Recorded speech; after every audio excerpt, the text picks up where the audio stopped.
Idea video जमात 1 से 2 के बच्चों की वालिदा के लिए। अस्सलामुअलैकुम। आज की मीटिंग में आप सबका खैर मकदम है।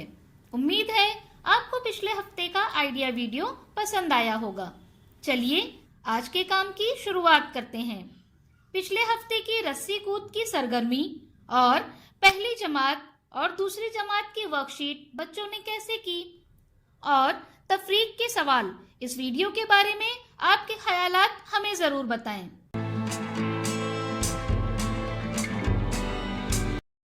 चलिए अब आगे की सरगर्मी करते हैं जिसका नाम है करके देखते हैं।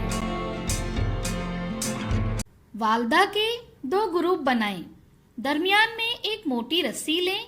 दोनों ग्रुप की वालिदा को एक दूसरे के पीछे खड़े रहना है। रस्सी का एक सिरा एक ग्रुप को पकड़ना है और दूसरा सिरा दूसरे ग्रुप को पकड़ना है। दरमियान में एक लकीर खींचनी है। दोनों ग्रुप जोर से रस्सी को खींचेंगे। जो ग्रुप लकीर क्रॉस करेगा वो हार जाएगा।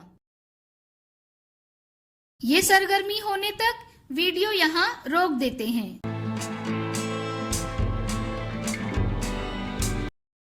उम्मीद है ये सरगर्मी सभी वालिदा ने खुशी खुशी की होगी।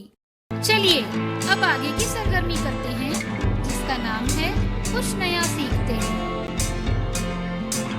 ख्वातीन को अपने जिस्म को सेहतमंद रखने के लिए बाकायदगी से योगा करना चाहिए।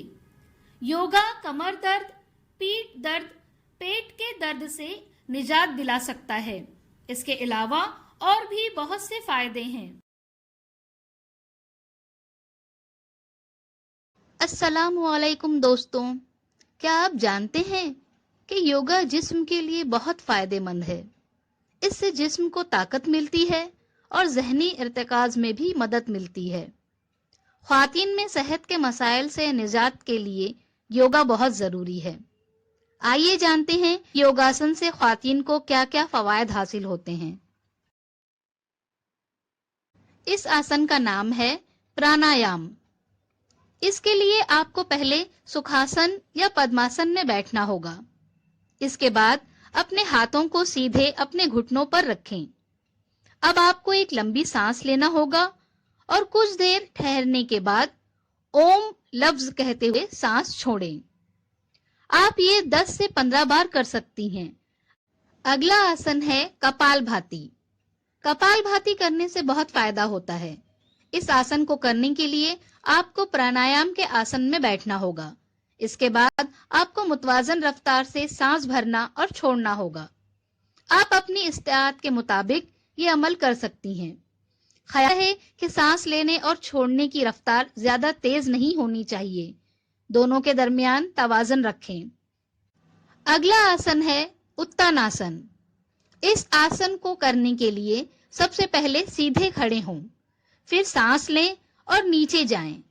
अब अपने हाथों को अपनी पिल्लियों की तरफ ले जाएं। अब अपने घुटनों से अपने सीने को छूने की कोशिश करें। कुछ वक्त के लिए इस पोजीशन में रहें। इस दौरान आपको मुतवाजन तरीके से सांस लेते रहना है। आप इस आसन को 8 से 10 बार दोहराएं।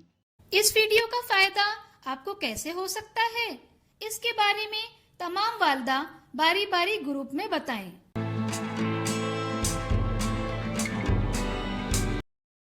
चलिए अब आगे की सरगर्मी करते हैं जिसका नाम है घर जाकर बच्चों से करवाएं। चीज का आधा हिस्सा रुमाल से छुपाएं और बच्चे को दिखाएं। बच्चा अंदाजा लगाकर नाम बताएगा। इसके साथ ही तफरीक के सवाल हल करने की वर्कशीट घर पर बच्चों के साथ मुकम्मल करें। क्या बच्चे को इस सरगर्मी और वर्कशीट को करने में खुशी मिली? इस तजुर्बे को हमें जरूर बताएं। आज की सरगर्मियां यहाँ पर खत्म होती है। ऐसे ही नई मालूमात और सरगर्मियों के साथ अगले हफ्ते फिर मिलते हैं। तब तक के लिए अपना और बच्चों का ख्याल रखें। शुक्रिया।